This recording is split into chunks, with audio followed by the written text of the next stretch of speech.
Welcome to the Church Brand Guide Podcast. My name is Michael Persad.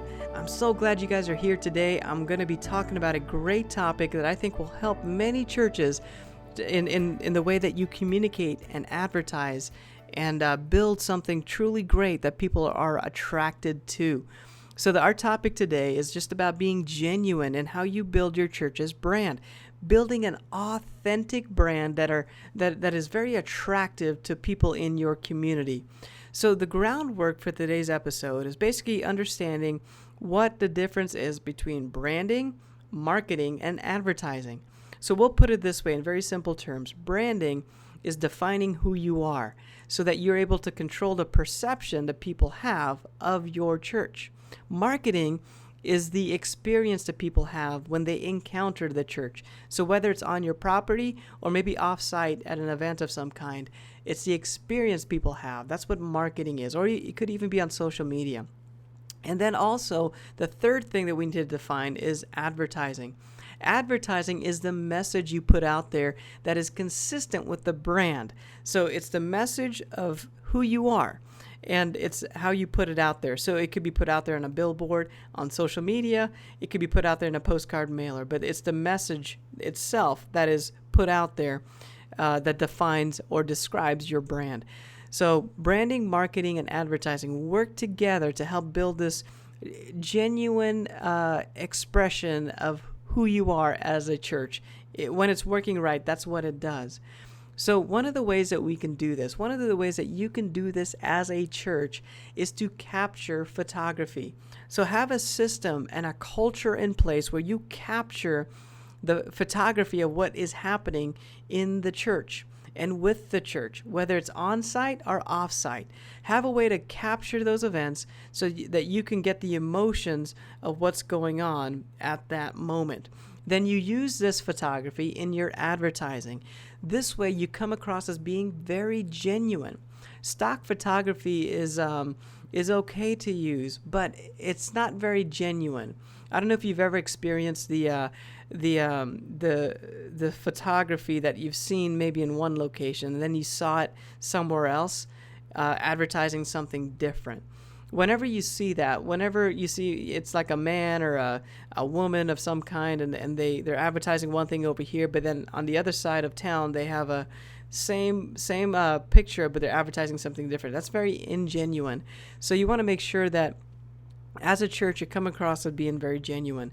So have a culture of photography in place. Build a team. If you're a small church, that's fine. What we've found is that if you have even a group of 100 people, there's usually going to be somebody in that group that is a photographer or that would like to take photography for the church.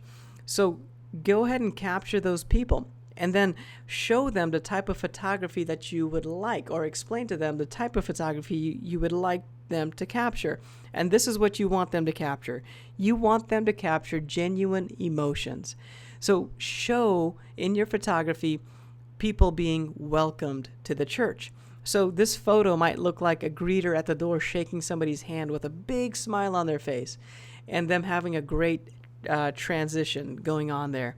Or it might be to show family. So maybe you capture a picture of a family walking in the lobby of your church. Maybe they're getting checked in your kids' classes. The other thing you want to show is your kids' ministry, the fact that you have a family ministry in place that works with kids. So you want to make sure you capture photography of kids having fun in their classes and enjoying their time there at the church. So you want to capture those feelings. Capture the feeling of praise where people are raising their hands and maybe they're singing out loud during a song. Capture worship. Capture listening to the Word of God.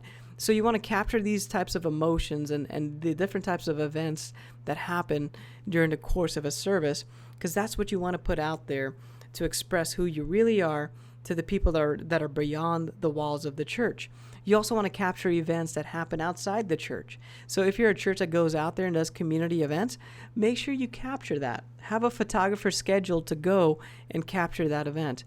So these are the types of things that you can do as a church to capture the emotions of the church, the core values of the church, and then represent it in your advertising and in your marketing as you put it out there.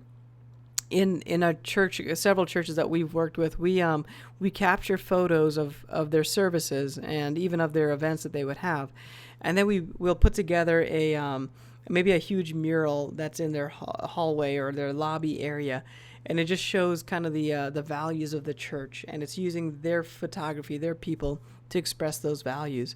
You can put those photos on websites. We like to do that a lot when we design websites, where it's full of photography that's all over the site, and it's just showing the culture of the church as you scroll down through the sites, especially for those people that are exploring for the very first time your church. Are going to come to a website first before they do anything else. So you want to make sure you put out a great impression of who you are as a church and what you value, so that they are drawn to it. And then that's a consistent experience. So when they show up on a Sunday morning at one of your services, it's a very consistent feel that they have from what they saw on the website or maybe on Facebook.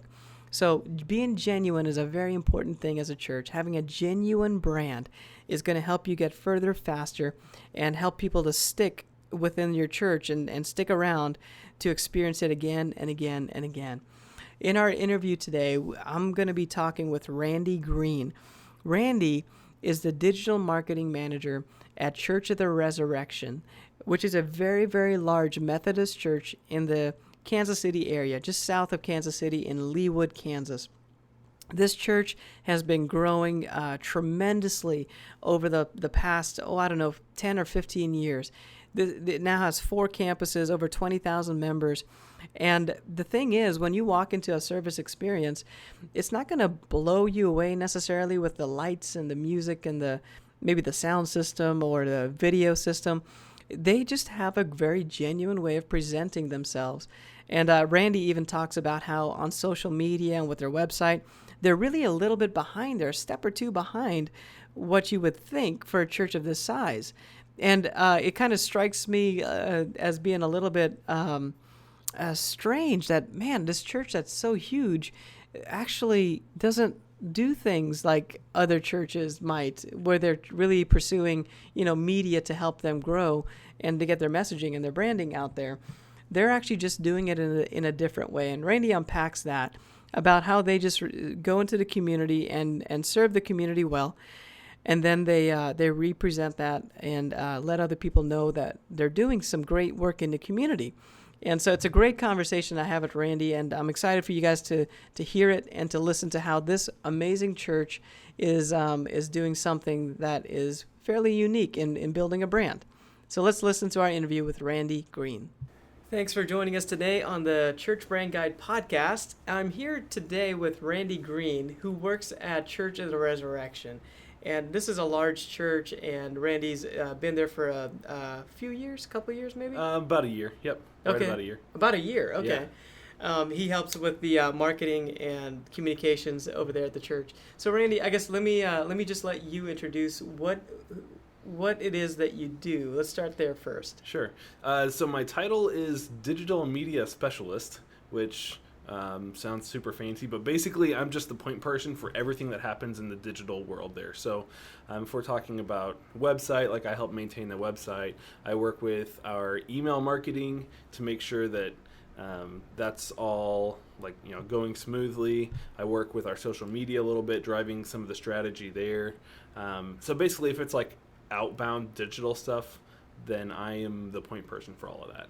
Okay, excellent. So you're on staff full time, right? Yep.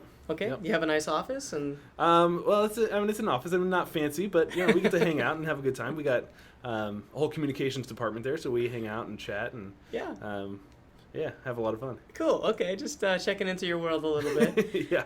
So let's find out, how did you get here? How did you get to this position? Kind of take us on your journey. Yeah. So ever since I was in high school, I really felt this passion to help churches market themselves. I saw a lot of churches that had these great things that they were doing, but they just didn't know how to tell people that they were doing it. Yeah. And so when I went to college, I studied marketing communications because I really wanted to work with churches to just help them get that message out.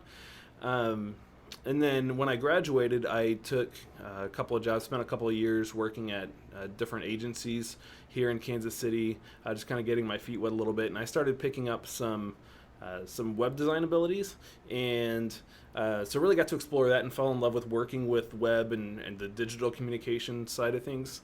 And then in 2013, like January 2nd, 2013, my wife and I moved down to Enid, Oklahoma, because she accepted a youth ministry position down there at a church.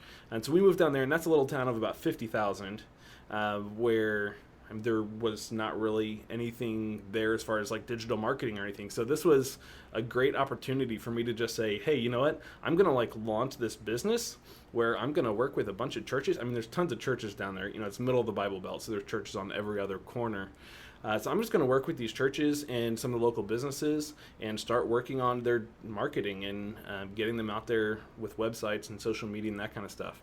And so I did that for about 2.5 years, and it was awesome, and I loved it, and it was so missional and so fulfilling. It was great. And then I stumbled across a job posting from Church of the Resurrection. They were looking for this position that I'm in now, looking for somebody to be their digital media specialist, and just reading through the list of what they were asking for, it matched up like perfectly with my background and my experience and my passions. And so I was like, you know what, I've got to give them a call. So just got in touch with Church of the Resurrection and started the conversation with them. And they were feeling like the same things that I was feeling. This was just like the perfect match. Like we could not have planned it this well. And so I worked out that I moved up here, about a year ago. So it was middle of 2015, and started on staff there. And so that's kind of where we're at now. I've been getting my feet wet for a year, and they always compare it to, it's like drinking from a fire hose, because the Church of the Resurrection, it's just like an endless onslaught of stuff to do and things changing and stuff like that. So I've been figuring out the system a little bit for a year, but that's kind of where we're at. That's great. So Church of the Resurrection is this large church in our community that everybody just knows about. It's a very large church. In fact, right now they're building a new addition to the campus, and it stands out like in the community. Like you're driving on the highway, and it's this really large structure that's just is rising every single day. It seems like. Yeah, it's huge. So Church of the Resurrection has upwards of 20,000 members. So it's the largest Methodist church in the United States. I believe it's the largest church of any denomination in the Kansas City metropolitan area. On a given weekend, we have 11 or 12,000 that worship with us across 4 different campuses and online. So we're a big church, which is something kind of crazy for me, because I never saw myself like being a big fan of big churches. I mean, the biggest church I'd ever been a part of before Resurrection was probably like 400 or 500 people. And so on a given Sunday, you'd have 200 people there in the service. And so this is a big change. They are, like you mentioned, they're building a new sanctuary at the Leawood campus, which is a huge project. They're really seeing it like building a cathedral, like thinking about 100 years from now. We want this building itself to still be a testament to the gospel. So it's, if you talk to our senior pastor or any of the people who have been really hands-on with designing it, they can tell you like the whole sermon of the building itself. It's crazy. It's awesome. So it's basically they're building making a statement with the building itself and how they're putting it together. Yeah. I mean, you're all about branding, church branding and stuff like that, and they're really seeing this as a big part of who the church is, the church's identity. It's this gospel that's being shared partially through this building. Just so as people are driving by on the highway, they are witness to the gospel. Yeah. So super cool. Yeah. So the campus itself is rather large. I mean, they've got a lot of things going on. And can you tell us a little bit about the strategy of like what the campus is and how they've laid it out? Sure. So we have actually 4 campuses total. 4, okay. 4, yeah. There's the main one is in Leawood. That's the original one. That's the one where a senior pastor preaches from on any given weekend. But we also have a campus that's out in like West Olathe. We have a campus that's downtown. They're actually about to build a new building themselves, which is the first church building that's being built in downtown Kansas City in like 85 years or something like Wow. that. So yeah, another just super cool thing that the church is doing. And then we have a campus out in Blue Springs. That's it's our newest campus, but it's doing some really cool stuff too. And so so there's all these different things that are happening with the church. As far as the Leawood location, which you asked about, it's been a really interesting process because, I mean, they've gone through a number of capital campaigns to build all these different buildings. They started in this little Wesley Covenant Chapel, which seated about, I think it seats about 350 or something like that. Yeah. And then they moved into what's now the Student Center, which seats like 800 or something like that. And then they moved into what is our current sanctuary, which seats like 3,000 or somewhere in that ballpark.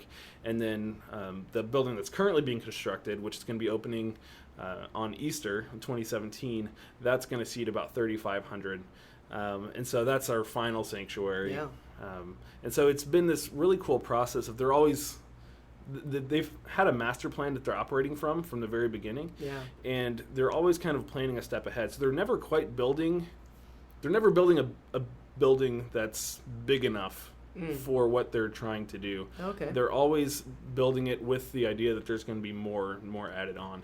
And so I mentioned that this is the final sanctuary, but the idea with that is, Leawood is at some point going to hit a cap, and it'll be the satellite campuses, the campus out in Olathe, and the campus that's downtown, and the campus that's out in Blue Springs. Those will be where the real growth is happening, and as we're planting other campuses as well. Yeah, that's great. The facilities are really top notch. I've been there several times on the campus, and the reason I wanted to spend a little bit of time on the facilities is just to just break it apart a little bit about how your church is using the facilities.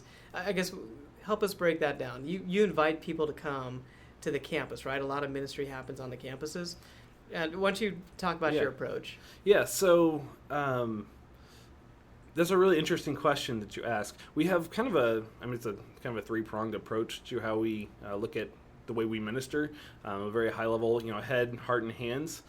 So we want people to be nourished with all three of those areas and to be actively engaged in all three of those areas. And so for the head, we have, very intellectual sermons. So you're going to come to a weekend service and you're going to be challenged with the message. It's not going to be something that's thrown together. It's done very intentionally and very intelligently. And we also have classes that really enrich and deepen your faith, increasing your knowledge and that kind of a thing. We also have a vibrant small group community, so that's really about nourishing your heart and making sure that you're engaging in community and the life of the church and stuff. And then we're very intentional about being the hands of the gospel, being involved in the community and pushing outside the doors of the facilities. So you're asking about how we use the facilities. Our facilities don't actually have a whole lot of stuff to draw people in. I mean, we don't have like a kitchen to have like big cookouts or anything like that. We have plenty of room for people to gather, but we don't even have necessarily enough like classroom space right now for our classes and that kind of thing. But we're really engaged in pushing people out into the community to be involved in being the hands and feet of the gospel in the world. And so that's a really cool thing. Yeah. That I think, you think of a mega church like our size, and you think, it's all about bringing people into the building, getting there for worship services and that kind of thing. But really, we're more focused on pushing people back out into the community. Oh, that's good. No, that's really good, so we're learning about, I guess, the branding of your church and what the approach is, which is what makes up a brand. Right. So discovering who you are, what you're called to do, who you're called to serve, and then how you're going to execute that. So it really drives a lot of decisions, like how you build buildings, right. And what does the expansion look like to different campuses, that type of thing. So as in your position, how do you then take that and communicate it out? Like what's your job look like? Yeah. So I mentioned earlier that to this point I've kind of been just like playing catch up, trying to wrap my mind around everything that's going on. And in a lot of ways, our church has been really behind on the digital side of things. We've been really engaged with making sure that people have places to engage like physically, like, so when they come to our church, programs for them to be engaged in and places for them to connect out in the community and that kind of a thing. But we've been a little bit behind as far as like the way that we're presenting that online. And so we're working really hard right now to just kind of get caught up to speed as far as the way that we're intentionally engaging that digital segment of things. So if you go to like our website right now, it looks a little bit dated and it doesn't work the way that we want it to and stuff. So we're working on building a new website that will actually meet those needs and enable us to really communicate those things.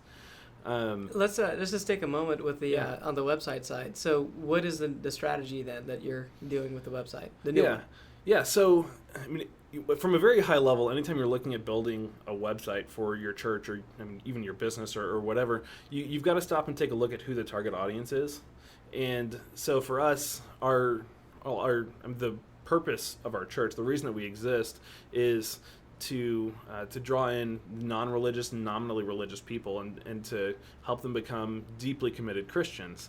And so looking at that statement, you have to look and say, okay, well, obviously our target audience are these non and nominally religious people. We're not so worried about the people that are already engaged with our church. They're already involved with us and they're going to be around, and we want to make sure they're taken care of. We want to make sure that they're satisfied and that kind of thing. But really we're focused on our website being a marketing vehicle for those people that are outside the church. And so we need to make sure that the content on our website, the events and the programs and the messages and those kind of things are really easy for our people to share with their digital community. So making sure that it's able to engage through social media and through email and just obviously being like responsive for mobile devices so people can access it that way and that kind of a thing. And so from a very high level, we're really working to make sure that our website is targeted to those people who are non and nominally religious in our community. Yeah. So as a brand, are you guys how would you describe your presentation to people on a weekend? Yeah. Is it casual? Is it like a concert? Does it? Yeah. What does it look like? So one of the things that I think makes us a little bit unique is that if you could go to any two services at any of our campuses, and for the most part, they'll be like completely different. So if you go to a service at our Leawood location, 9 o'clock or 10:45 on a Sunday morning, it's going to be like we have like a full orchestra and choir, and the pastor will be speaking with wearing vestments, and so it'll feel very like formal and very very high church. Whereas then if you go to our downtown location, they have a service at 10:45 also, but it's super casual. There's people wearing shorts and people wearing jeans and people literally walking in off the street. They have homeless people that come in and worship with them, and just this eclectic mix of people. And instead of an orchestra and a choir, they've got somebody up there playing a cello and an acoustic guitar. It's like all folksy. And so we have this wide range of, depending on which service you go to, you can have wildly different worship services. So what would you say is the draw of the church? Like, why do so many people come? I think that it's really because of the way that we engage the community. From the very beginning, our senior pastor, when this was just a tiny little church plant, every time a visitor would come in our doors, that same afternoon, he would go to their front door. If he's able to get their address, he would go to their front door and knock on their door and hand deliver a mug, like a coffee mug, that had Church of the Resurrection logo on it, and it had some basic information. And he's not stopping by to like preach at them or anything like that. He just wanted to say thank you for coming. We hope we can see you again, and then leave. So it was like no pressure. But it's very engaging with the community, and we continue that ministry to this day. It's not our senior pastor that goes out to every house, but we have a bunch of volunteers that go and deliver those mugs. And then just from the very beginning, the church has been very intentional about being involved in the community. So like we have this Bless the School project that we do every year, where we take a couple of weeks and we just heavily pour into one of the local schools. So this year we were working at Garfield Elementary, and completely renovated the school. We repainted things, and we just did all kinds of, we put in a new playground. And so we had hundreds and hundreds and hundreds of man hours poured into this school over the course of, I think it was like 10 days or a week or something like that. And so, you do that kind of thing, and I mean, people talk about it. Yeah. And that's the way that you build a brand. You don't build a brand by redesigning your logo or building a website. I mean, those are parts of your brand, but as you guys talk about all the time, your brand is really just what people think about you. Your brand is what people are saying about you, and you get people to talk about you by being involved in their lives and by making a difference in what they do on a day-to-day basis. And so that's one of the things that I think is super cool about our church. And that's what you guys do best, probably, is just getting involved in the community. Because when I look at your on the outside, looking at the church itself, I mean, your logo is nothing. It's not gonna. Our logo is the United Methodist flame and cross with the Church of the Resurrection written next to it. Our logo, if you look at two different pieces of marketing, it'll probably look completely different. We don't, we're working to change that. We're trying to make that a bit more refined. But yeah, our logo is nothing. I already mentioned that our digital presence really hasn't been anything in the past. We're working to change some of that stuff. But yeah, I mean, I think that what we're known for is just being in the community. Yeah. And that's wonderful. I think it's we've talked about some other churches, or with some other churches too, that are very aggressive to have really nice graphics and great video presentations and over-the-top service experiences and some of those different. Their logo is amazing and it's just right. But with Church of the Resurrection, it's not really focused on a lot of that stuff. You're a mega church, huge and doing some amazing things, but it's because of really. The other side of that, the whole interacting with the community versus the maybe the just the way things look from the outside. Which, as I mentioned before, I never would have seen myself at like a mega church, but Church of the Resurrection is just doing something so right that now I can't see myself anywhere else. And so Yeah, and not that a good logo or some great lights or anything is going to make your church all that stuff grow. Is wonderful, for sure, yeah. Right. Yes. It's really a combination of exactly what you're talking about, being authentic and getting in there with the community and serving the community well, and then doing, I guess, what you're getting ready to do, and packaging that in a way that's very attractive to even more people. Right.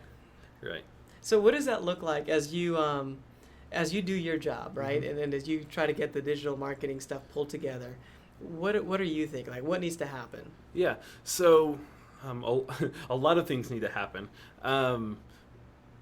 One of the barriers, I think, is that people hear all this really great stuff about our church, but then they come visit our website, or they see like this other form of digital communication or something, and they're like, oh, that doesn't quite match up to my expectations. I'd heard all these great things. I knew that Resurrection was this massive church, but then it looks like they just kind of skimmed over their website or something, and so it doesn't create it provides a little bit of cognitive dissonance for them, to where it's like, oh, well, maybe I should second guess that this is the church that I thought it was. If they're so intentional in all these other areas, you think they'd be intentional in this area too.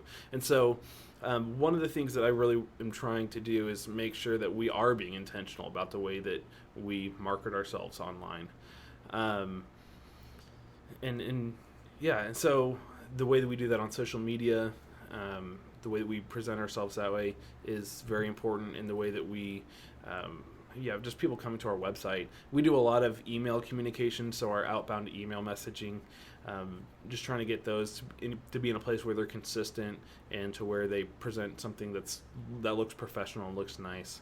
And so we're going through a lot of processes to renovate that.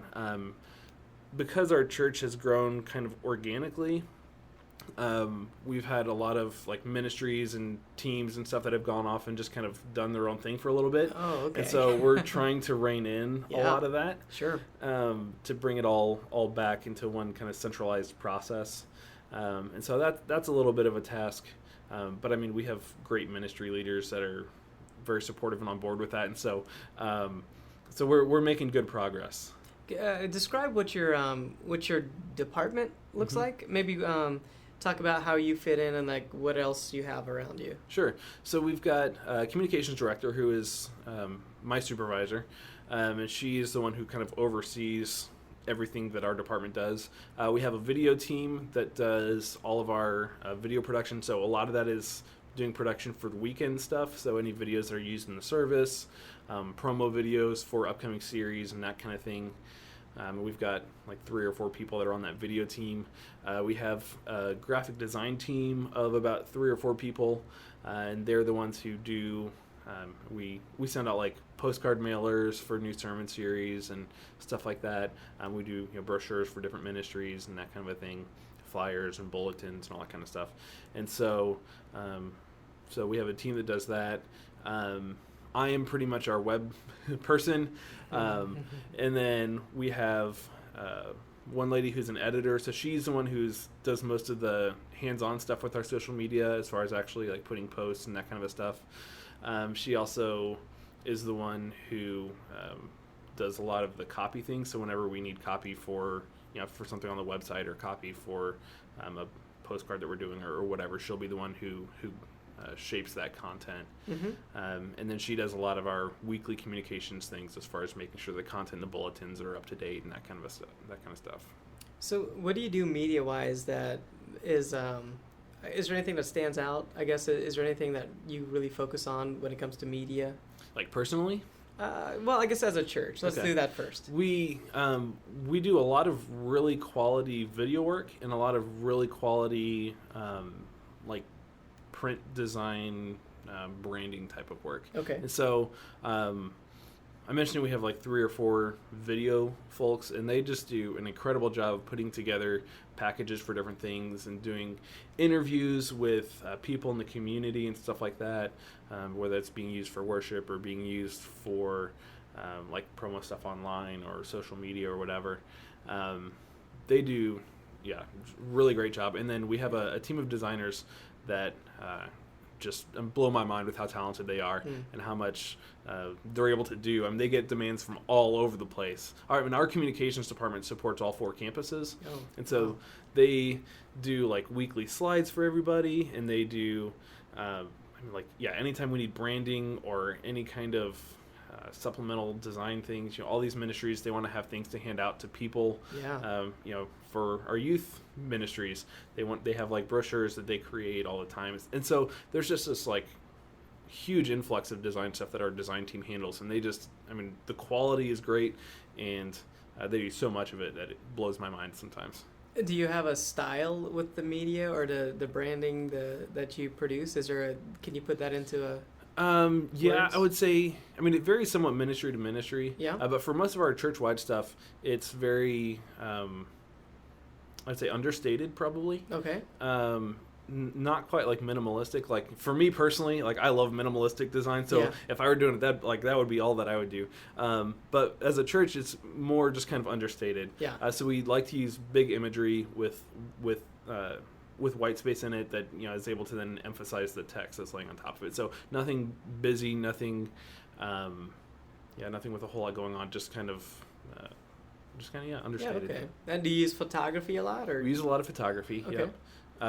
Over the last year or so, we've been really working to build our like in-house library of photography. So we don't have to rely on stock and stuff as much. Right. But yeah. And with the videos, are you doing like stories, like a testimony type of things, or are you just telling highlight videos, or what kind of videos? A little bit of everything. Okay. They do a lot of testimonial type of things. So we've got a studio. So take people in there and rearrange the studio so it doesn't look the same every time. But they'll do just kind of letting people share what is going on in their lives or how they've been impacted by the church or by Christ or by whatever's going on in society.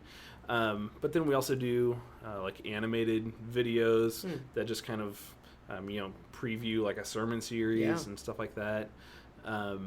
Sometimes they're like super dramatic. Sometimes the one we're in right now, we're in this Art of Neighboring series where the promo video is just an animated guy who's walking down the street, and it's like all flat, minimal design. And it's as he's walking down the street, you have all these houses and apartment buildings and stuff. You just see speech bubbles popping up about these people in these houses talking about what's going on in their lives, and then at the end, the guy's like, "Man, I really wish I knew my neighbors." And then it's just like, so it's like this super mellow, just chill thing. So yeah, wide range of stuff that our video department does. So why do you think that's important? Why should a church engage in things like that? Why should they have a little guy walking down the street? I mean, I think that people connect with it, and that's kind of stuff that people share, that people will talk about. It really helps them kind of focus in on what we're about to be talking about in in this message, in this sermon, and so it, really just helps people kind of think about, okay, this is what I'm going to be learning about. So it's like anytime you hear, like if you go, somebody is trying to teach you to be a better speech person. This is a great example right here as I'm stammering. Like anytime you go and like you're in a speech class or whatever, they always tell you, okay, you tell them what you're going to say, then say it, and then tell them what you said. It's a very simple method for delivering speeches. And so these videos, they serve as a really great way of just telling people what they're going to be hearing, what you're going to be saying. And so helping them to focus in on that. But then also just making sure that they're really quality pieces, they're well put together, well thought out. It reinforces the brand, of course, as far as making sure that we're being intentional about the way that we're doing things. But it's also a shareable element that people will say, hey, look, my church created this awesome video about what we're going to be talking about for the next 3 or 4 weeks. You should watch it and come check it out with us. Yeah. And so are you using that on social media? Is that so you taking all this media? What's your approach? Yeah. So, once we create a video, promo video or whatever, we'll post it on, we use Vimeo for all of our web stuff, all of our web video. But then we post it on our website, and then we encourage our people to share it. We share it as a church and push it out there, and and just try to encourage people to engage with it. People commenting and liking and stuff is huge on Facebook and Twitter. So what are some tips if there's somebody out there that's sitting in maybe they're a small church, they're a volunteer, and they're just trying to help their church grow and get the message out there, and maybe limited resources. Do you have any tips that you can give to somebody out there? Anytime you're working with social media, I always come back to thinking that you really have to start with engaging with people in real life. People will engage online, but they'll engage a lot more if you already have a relationship with them. So I think that the first place to start is always, look, we can build this social platform. We can build, we can get thousands of likes on our Facebook page, but before we do that, let's actually engage with our community. So make sure that you are actually going out beyond the walls of your church physically before you even try to do so digitally. And that way you've got the relationship. You're building your brand in a very hands-on sense, very tactile sense. And then as you start building those relationships, then you'll get stories that you're naturally able to share on Facebook or Twitter or Instagram or whatever that captivate people, because you're not just telling your own personal, you're not saying, oh, this is what our church is doing. You're talking about, look, this is what's happened in the life of this person. This is the difference that Christ is making in the life of this person. And that's a lot more engaging than just saying, oh, as a church, we went to feed 400 people at the shelter, or, whatever. When you're able to actually tell those stories, people connect with that. Yeah. What social media platforms are you on? The main ones that we use are Facebook, Twitter, and Instagram. Okay. And so those are ones we use for the most part. And we use Facebook a lot. Each of our campuses have its own Facebook page. And then individual ministries within our church will have Facebook groups. Yeah. That's a little bit easier for them to maintain and work with usually than if we were to set up individual pages for them. And so... yeah, so that's our main thrust. We're also, as I mentioned, on Twitter. We aren't as good about engaging on Twitter as we are on Facebook. And then we also use Instagram, it kind of collaborates with Facebook a lot of times. Sure. Okay. Is there any resources that you could recommend that you use that helps you out in some way? We use Hootsuite a lot as far as doing scheduling things and working with interactions, make sure that we're, anytime somebody mentions us, we get alerts and that kind of a thing. One that I've used personally, we don't use it as a church, but I've used myself and for the business that I had when I was in Oklahoma. It's one called Buffer, which is super awesome. It doesn't quite scale to the size of our church as well. Sure. But it's really great especially for smaller churches. Yeah. The Buffer app is fantastic. Can you break down, I guess, what Hootsuite and Buffer, like what they do? Yeah. I mean, Hootsuite is basically like an all-in-one enterprise level solution for social engagement. So you can connect like all of your social channels, Facebook, Twitter, Instagram. I don't think they do Snapchat. I don't understand Snapchat. I've tried. But you bring them all into this one place, and so then Hootsuite becomes a dashboard where you can monitor all of your activity there. You can schedule posts to publish at particular times and see who's responding to those, if people are mentioning you on Twitter and that kind of a thing. Buffer is a little bit lower key. It doesn't allow you to do as much monitoring, but it lets you schedule your posts really easily, and even provides like ideas on what to post and that kind of a thing. Gotcha. And they just added Instagram, like scheduled posts to Instagram, which is kind of a new thing that's kind of groundbreaking in the social media world. Yeah. So both are great platforms. And is there anything else that you recommend, resources or church people that are creative people? They're always looking for, hey, is there free websites for anything free? Yeah. Pictures, photos. So have you come across anything that's helpful? I mean, I use Trello a lot for all of my project time management kind of things. Yeah, I love Trello. Trello is fantastic. I know. I mean, from your podcast, people talk about Trello all the time, so that's nothing new here. So I won't go too deep into that. But how do you use it? Is it anything different? I use it. So I have a couple of different boards. The main one that I use is just a board called To Do. Yeah. And I've got my primary column is To Do right now. Yeah. And then I have another list that's like soon, and then another list that's later, and then another list that's eventually. Yeah. So then I just have different cards that I kind of shuffle around between those things. And then I have a list for done when I'm done with it, and then eventually I'll archive the card. So that just helps me keep track of what I'm doing. Yep. And then I have a bunch of tasks that I do every week, so they just move back and forth between the later and the now lists. I love Trello. It just basically allows you to create your own systems. Right. It's just very flexible not content. It's just a time management system. Yeah. That allows you to just have a lot of flexibility. And we even use it collaboratively. Yeah. We have there's quite a few members of our team that use it, and so we're able to then comment on cards and stuff like that. So another board that I have is one that's called Website Assets. Yeah.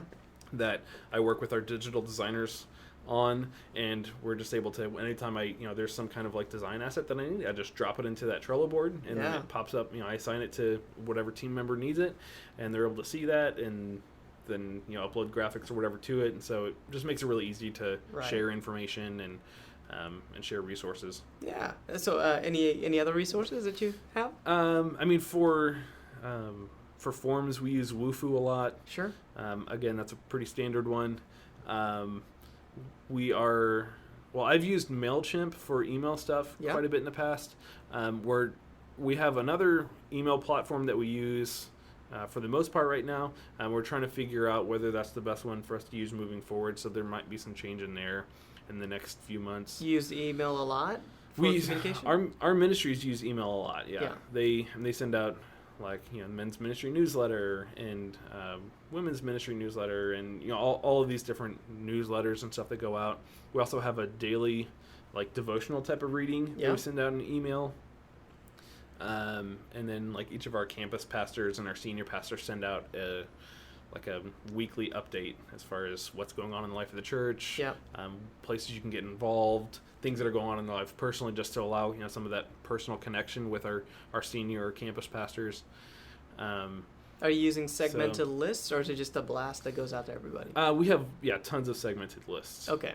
So lots of delineation between who gets what emails and stuff. And so it's kind of a complicated system. So the system we're using right now is through a company called SendGrid. And they provide a lot of excellent resources for us, and it works pretty well for the most part. It's a little bit clunky to work with, and so we're trying to figure out whether or not it makes sense to stick with them or move maybe some of our services over to like a MailChimp or something like that. But we haven't made any moves that way to this point. Email's a big it's a big thing. I think it's still very, very relevant in any marketing plan. Yeah. So any company, any church, anything like that. So emails, because people basically are able to access that. Right. It's not like you could just turn it off or whatever. People they go through it. They go through their email every day. Right. And then hopefully you're writing good content to where they choose to open that. Well, and there's this fine line, because with email marketing, one of the things that we've run into is that right now we send out way too much email. Oh, yeah. And so, I talk to people all the time. We're like, oh, yeah, I saw Church of the Resurrection email, so I just deleted it. Or I saw 12 Church of the Resurrection email, so I just deleted them all. And so we need to pare back a little bit on how much we send out. So we're... it's one of the things we're trying to do, create this strategic approach as to how we do that, making sure that we're sending out information that's timely and relevant and not overwhelming. And so it's part of this process of refinement that we're working through right now. Right. Yeah, good to know. So email's the big one, and then you mentioned Trello being a good resource. And then is there any other ones that you can think of? I don't want to cut you short on any resources. I mean, we use all kinds of different software things. Yep. One of the things that we're exploring right now is doing like text messaging. So Text in Church is one of the organizations that we're in conversation with, and just exploring what that might look like, how we could use that, and how it might really help our congregation to engage with our ministries. Are there any circles, like conferences, books, anything like that you guys are kind of, I don't know, affiliated with? Yeah, we put on a conference every year called Leadership Institute. Yep. Which is a huge thing. It is coming up in the end of September. Now you've got me questioning myself. I think it's the end of September. Yeah. And it's just a huge thing of like churches coming in to basically one of the passions of our senior pastor is to really equip churches around the world, just resourcing them. And so Leadership Institute is a big part of that. Basically, we're doing exactly what you and I are doing here, pouring out these lessons that we're learning from mistakes that we've made as a church, and letting these other churches learn from us, and letting them engage with each other and learn from each other, and that kind of a thing. Another initiative that we have going that's really cool is something called Share Church, which hasn't launched yet, but that's basically just it's a sharing of tangible resources. So sharing curriculum, sharing sermons, sharing like postcards and mailers and that kind of a thing, sharing flyers and sharing like HR documents, basically just like any kind of a tangible resource that a church might use. We're putting it up on sharechurch.com. So that you can go on there and you can then download it to use for your own church. Oh, that's great. And then also, we don't want to be the only ones that are pouring into this. We want other churches to come alongside us and upload the resources that they've got, that they've created, so that, again, other churches can use it. And so that's a really cool platform that is... that's being worked on right now. Is it live beta now? Or? They're in beta right now. Gotcha. You can go to sharechurch.com, and it's kind of like a marketing page right now. Yeah. You can sign up to be alerted as things are rolling out and that kind of a thing. But yeah, it's in beta right now, so there's a bunch of testing and stuff happening behind the scenes. I just, I guess one church media person to another church media person. How is it as far as planning ahead? Are you guys pretty good at doing that? Yes and no. If you talk to our senior pastor, he could tell you the message that he's going to preach like a year from now. Yeah. We're pretty close to it for the most part. But so at a very high level, we have this structure in place as far as what the long-term goals are and what's happening and stuff. There's always the week to week, oh, we need this video at the very last minute, or oh, we need to find a picture that says this. Church is going to start in 20 minutes, but we've got to, so there's always an element of that. But we have a very intentional vision for the church, for what we're doing and what kind of needs and discussions we're going to be talking about.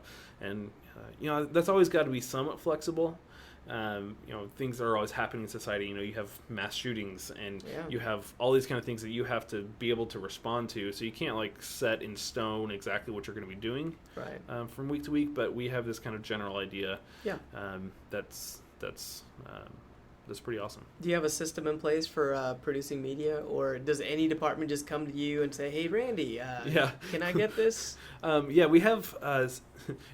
If you were to go to our website, we have a certain page where ministry leaders can go to, where they have there's 8 forms or 8 buttons that they can click. It's like, oh, do you want a video? Click this button. Do you want to do something with weekly promotions? Click this button. Do you need a website update? Click this button. So these different things, and they click on those, and that takes a form that they'll fill out just with the details about what they're doing. And then our team reviews those things once a week just to take all these requests and kind of filter them so that we all know what's going on. Okay. One of the things we found in the past was that we just had no idea what the other people in the same room as us were working on, and it was just kind of blowing up. And so, so now we've got this system in place where you make requests, then we review them all, and we're able to say, okay, we can take on these 4. Yeah. Sorry, we don't have capacity to do those 3, but here's some other resources that could help you. Yeah. And so that's been a really positive thing since we launched it, just getting everything on the same page that way. Gotcha. And creating a workflow. That's workflow good. is a huge thing. Otherwise, you just end up kind of buried in emails, and everything falls through the cracks. Yeah. Do you just use emails for communication, or do you have some sort of internal system? So our phones are all through Skype for Business. Okay. And so with Skype for Business, you have instant messaging, and everything is based through the internet. So you can even make phone calls from your computer or whatever using a speaker and the microphone. So a lot of us have physical handsets at our desk as well, but we use Skype for Business for most of our communication. Gotcha. So I'm just kind of digging into some of these kind of nitty-gritty type of things, because establishing a brand, and especially for a large church, and make sure that it's consistent and that media is produced, and for different departments, and being able to handle the requests, the many requests that are going to come in from all over the place, especially with a huge church, is a big deal. And I think every church, no matter what size you are, you're kind of dealing with that stuff. Right. So if we can learn a little bit about what you're doing, and what this large church that is doing and has in place to help them out, I think one of the big things I gather is that you have the same problems that the smaller churches have. Yeah, we don't have it all figured out. We are constantly testing things and trying to figure out better ways to do things and stuff, because for sure we don't have it all figured out. In a lot lot of ways, I feel like I mentioned at the very beginning, it's like drinking from a fire hose at Church of Resurrection. Sure. It's there's just always something new coming, and something that we've got to adapt to, and something we've got to accommodate. And so being a big church, we get more of it. We have more people to kind of handle those requests, but we get more of those requests. And so it's this tug of war between the two, trying to figure out how to make sure we are able to do the projects that we take on, make sure we're able to do them with excellence, and make sure we're able to do them intentionally, rather than just saying yes to everything that comes our way and then having to cut corners in order to get things done, or drive our people into the ground, because that's something that's always a risk in the creative world, where you commit to all this stuff and then you have to deliver, and so then you're working night and day and trying to be creative as you're draining yourself. And so we want to make sure that we're not doing that either. So it's definitely a struggle. Do you have any guidelines that you guys use to say these are the things that we do and we don't do anything else? We have certain things that we do. They're not super well defined right now. That's one of the things that we're working on as we're working through this new process of how we accept requests and stuff like that.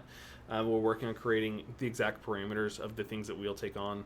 And then as we do that, we also have to make sure that we're equipping our ministry leaders to then do the things that we say we can't take on. So, if we decide we're not going to take on creating social media posts for them or something like that, then we've got to make sure that we're pointing them to other resources like canva.com or things like that, where they can create professional looking resources themselves, and that we're providing them with the logos and things that they need, and brand guidelines and all that kind of stuff. And so really pulling all this together is, it's a big undertaking.